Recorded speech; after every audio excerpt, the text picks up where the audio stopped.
Na habari za wakati huu, mtazamaji wa Akida Online TV, naamini kwamba uko vizuri kabisa, buheri ya afya. Tunakutana hapa kama kawaida kwenye kipindi chetu cha hisani za somo wa Dubai. Langu jina naitwa Ramadhani mwana wa Mkole aka somo wa Dubai. Na leo bwana, mimi nilikuwa naomba tu kwamba uniazime macho yako, lakini pia uniazime na masikio yako uweze kusikia kile ambacho nakizungumza hapa, na macho yako pia uweze kunitazama kwa uzuri kabisa. Sisi sote ni ndugu, sisi sote ni marafiki. So mimi ambaye ninazungumza kama ndo nimekamilika, kama sina mapungufu, hapana. Mimi pia nina mapungufu yangu, lakini kubwa zaidi inakuwa tunazungumza na kuweza kukumbushana tu zaidi. Ukweli tunaambiana, lakini udugu wetu unabaki pale pale. Na leo kwenye mada ambayo nimeileta mezani, nataka nizungumze tu na baadhi ya watu. Kuna katabia kapo, na kuna wengine wanapata madhara, kuna wengine matatizo yanawakuta, lakini kuna wengine hawapati funzo hawalipati. Ile tabia ya watu kuishi kama mke na mume ndani bila ya wazazi kujua. Sasa hivi watu, hii tunaita desturi ya sogea tukae. Mwanamke umetoka ulipotoka, umepata kijana, siku 2-3 umeenda kumtembelea, leo umetoka na kijora, umekiacha ndani, umeenda kwenu. Kesho kuto umerudi, umekuja na kanga, wajifanya naacha kanga ya kuogea hii. Umeiacha kanga, umeondoka. Mwisho wa siku unakuja na begi zima. Hiyo inaitwa sogea tukae. Alafu na mwanaume nao ulivyokuwa una akili ukasema kumbe nishapata dodo. Mmeokota dodo chini ya 40. Mmepata zali, mmepata mke wa bure bure, maana hata mahali hujatoa. Mwenyewe unafurahia, unampokea yule binti, unaishi naye. Lakini madhara yatakapokuja ni pale ambapo yule binti atapata matatizo. Maana kuna wengine wanakwenda wanaishi na wanaume, hata wazazi wao hawajui kwamba wanawake wako, kwamba watoto wao wanaishi sehemu gani. Alafu naye mwanaume alivyokuwa una akili timamu, umwambiwe binti huyo, mke wako huyo mchumba wako, maana pia hata kwenye mke pia hata kwenye uchumba hayupo huyo awala wako, maana inaita awala. Maana mchumba ushapeleka barua, kile kifunga uchumba, huyo ndo mchumba, maana mpaka wazazi wake wanakujua, huyo ndo mchumba. Mke tayari mshafunga ndoa, huyo ni awala wako, ambaye mnakutana vichochoroni, mnakutana mabarabarani huko, mnakutana kwenye majumba yasoisha, sio official. Hakuna ndugu yako hata mmoja ambaye anamtambua, labda ambaye anamjua. Linakuja kukukuta janga. Jamani, kuna wengine wanapata matatizo, wanakwenda jela bila wenyewe kukusudia. Kwa sababu mwisho wa siku utakuta wazazi wanatafuta binti yao, wanatoa matangazo kwenye TV huko, mitandao ya kijamii, tunamtafuta binti fulani. Mnaona mnapotezea. Litakuja likute, jamani, sisi binadamu, roho ya Mungu muda wote inaweza ikatoweka. Unakuja kukaa na binti wa mtu, anakuja kukufia ndani, unampeleka wapi? Nyumbani kwao hupajui, wazazi wake huwajui, ndugu zake huwajui. Wewe umemchukua mwanamke, umemweka ndani kama mke na mume, mnapika na kupakua, wengine mpaka na watoto mmezaa. Yani hata ule uoga tu wa kuogopa kwamba nakaa na binti wa mtu, siwajui wazazi wake, siwajui ndugu zake, hivi likitokea la kutokea nitampeleka wapi? Ndio mwisho wa siku sasa linakuja kutokea la kutokea. Kuna wengine masikia, kuna mtu kafukiwa kwenye shimo si sehemu fulani. Wasikia, sijui kuna maiti imeokota si kwenye mto gani kule imetupwa hivi na hivi. Mnakuja kutupa watoto watu, mnakuja kuwazika watoto watu bila hata inapotakiwa ile kirasmi. Ama kuna wengine mnakuja kupata majanga mazito, mnakwenda mpaka jela na mnafungwa. Kwa jamani, nimekaa hapa kukuhusia tu ndugu zangu, hiyo tabia tuiache. Tabia ya kukaa ndani kama mke na mume bila ya wazazi kujua, bila ya ndugu kujua. Jamani, ndugu zangu, ni tuache. Mtazamaji ambao unanitazama, wewe ambaye unanitazama wakati huu, yani kama unakaa na binti upajui kwao, uwajui ndugu zake, acha hiyo, acha mara moja. Kama mnapendana, mwambie akupeleke nyumbani kwao, mwambie kuonyesha wazazi wake, mwambie akutambulisha kwa ndugu zake, peleka barua kwao, hawe mke wako wa halali.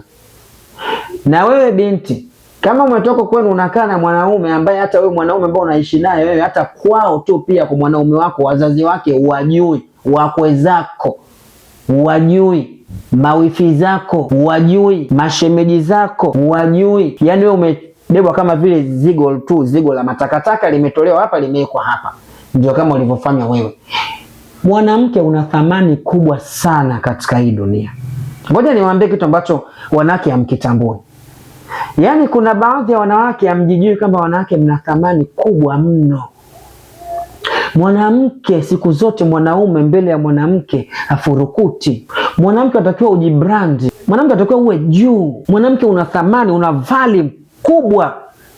Usijipelekeshe tu, usijipeleke tu kama vile yaani kama vile kizigo tu cha matakataka, kama kijizigo tu kisichokuwa na maana chochote, kwamba unatolewa hapa unapelekwa hapa, unakubali unakaa na mtu, hujui wazazi wake, hujui ndugu zake. Inakuwaje? Mwanamke una thamani. Lazima ubembelezwe, lazima ufuatwe, unanyenyekewa, lakini sio kujipeleka. Wanawake wasiku tunajipeleka. Yanawakuta mazira, yanawakuta mazetu ya dunia. Unakaa na mwanaume ndani, mwanaume anakufia sasa ndani. Unampeleka wapi? Unakwenda kumzika wapi? Ili hali wazazi wako tu hawajui kama unaishi na mwanaume, na wazazi pia wanaume hawajui kama wewe unaishi na mtoto wao anaishi na mwanamke. Yaani wenyewe mmejichukulia maamuzi ya kujichukulia tu, mmejichukulia, mmejikusanya, mmejirundika kama vile zigo la kinyesi. Kwa jamani, baadhi ya wanawake muwe na akili, mjitambue. Mimi naamini sasa hivi wanawake, yani ili ukitaka wanaume pia tuendelee na kila kitu, lazima mwanamke uwe na akili. Sasa hivi hatuangalie uzuri wa mwanamke, tunaangalia tabia ya mwanamke. Sasa wewe mwenzangu, sogea tukae, una tabia gani? Nimekuokota tu, nimekuchukua, nimekuingiza kwenye geto langu siku ya kwanza, siku ya pili ukasema ngoja ulete na mizigo yako, mabegi yako ya nguo, mafurushi yako kaleta pale ngwa. Mimi nitakudharau wewe. Mimi nitakuona si chochote si lolote, nitakutumia tu kwa starehe zangu. Na ndio maana kuna wengine mwisho wa siku mnakuja mnaachwa, wanakuja kuolewa wengine. Mwanaume anakuzalisha, akimaliza na time na wewe anakufukuza. Nenda mbele huko. Kwa jamani, baadhi ya wanawake na nyinyi baadhi ya wanaume vijana, hakuna madhara makubwa mabaya kama kukaa kama mke na mume bila ya wazazi kujua, bila kupata ile idhini ya wazazi, bila kupata radhi za wazazi, bila kupata maneno mazuri ya wazazi. Ni kitu kimoja kibaya sana, ni kitu kimoja ni cha hatari. Wengine mnakichukulia simple tu. Nachukulia sawa tu, nimekaa na mtoto wa mtu, niko naye sasa hivi na mwaka mmoja, mbona barida tu, mbona fresh, hamna chochote. Litakuja la kutokea, litakuja likutokee shoes hapo ndugu yangu. Utamtafuta mjambaji. Kumbe mjambaji wewe mwenyewe. Na likikupata ndio hakuna kukwambia pole.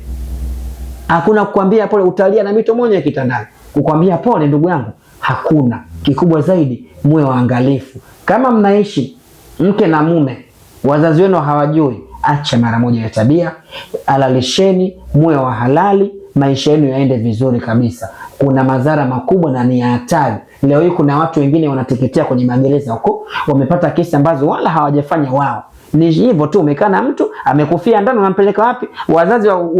Wazazi wake wakija juu nakwambia tulitoa matangazo kwenye maredio, tulitoa matangazo kwenye TV, mitandao ya kijamii huko, lakini mliona na mkapotezea. Sasa mimi namtaka mwanangu hapa.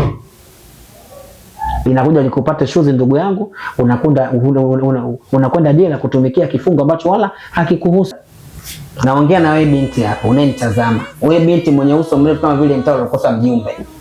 Unakaa na mwanaume hapo ulipo, amekuzalisha, wazazi wake huwajui, ndugu zake huwajui. Una kazi ya kutunisha mashavu kama vile paka la Magunga, ndugu yangu, kama vile paka wa Muhimbili. Una kazi ya kuingia ndani na kutoka kama vile umekwenda kutembelea wagonjwa kwenye wodi zote, Sewa Haji, Kibasira na zote za Muhimbili. Na wewe mwanaume nakuja kwako. Wewe mwanaume. Nazungumza na wewe mwenye kichwa kipana kama speaker za Msondo. Unakaa na binti wa mtu ndani, hujui familia yake, hujui wazazi wake. Litakuja likukuta ndugu yangu mwenye kidevu kama vile supu ya kongoro. Ndugu yangu hakuna kukwambia pole. Kaa kwa kutulia, fuata mahali vizuri, fuata sheria inavyotaka. Ukae na binti wa mtu, wazazi wake wajue. Wewe unabweda tu, unaona unabweda tu. Wabadilishwa mikao tu kwa staili hili, mara staili ile, mara huku sijui popo sijui kakanyia mbingu, sijui kafanya nini. Wewe unaona kwako ni raha, lakini litakuja la kukukuta ndio utakuja kujuta. Mimi yangu kwa leo ni hayo tu. Ukweli tunaambiana, lakini udugu wetu utabaki pale pale. Ukinuna, lakini mimi ndo nimeshazungumza ukweli wangu. Naitwa Somo wa Dubai. Sina lingine la ziada. Ni hayo tu ambayo nimemaliza. Lakini kubwa zaidi, ukiona kama hivi, leo nimetoka kijanja, nimetoka kijana jana, kimtoto mtoto 2002. Ni same ni moja tu ya mtumba classic grade 1 kabisa, anaitwa Umi Classic Wear, anapatikana maeneo ya Kilikili pale. Ama kama kuna nyingine nikisema Umi mnakuwa labda amwezi kuelewa ama kujua, anaitwa Mrs Akida Original, Director Akida the big boss, maeneo pale Kilikili. Ukifika pale basi wale wajanja wote, vijana wote ambao mnapenda kutopia mikato kama hii ya kijanja, mikato yenyewe kabisa, fika pale Umi Classic Wear, unapendeza kwa bei check kabisa, bei halisi ya Kitanzania. Au zinja anataka tu vijana wake wadogo zake mvae mpendeze mshine, mkitoka weekend ukitembea mtaani unakuwa unawakawaka na mambo mengine yanakwenda vizuri kabisa. So Dubai, sina la ziada hadi wakati mwingine, lakini pia zaidi usisahau kushare, usisahau kucomment, usisahau kulike, lakini pia usisahau kusubscribe channel yetu inaitwa Akida Online TV ili uweze kupata habari zetu za kila siku ambazo tunakuletea kwa ajili yako wewe mtazamaji wetu. Tunakushauri na tunakuomba utupe support yako, kwa sababu sisi bila wewe si mali kitu.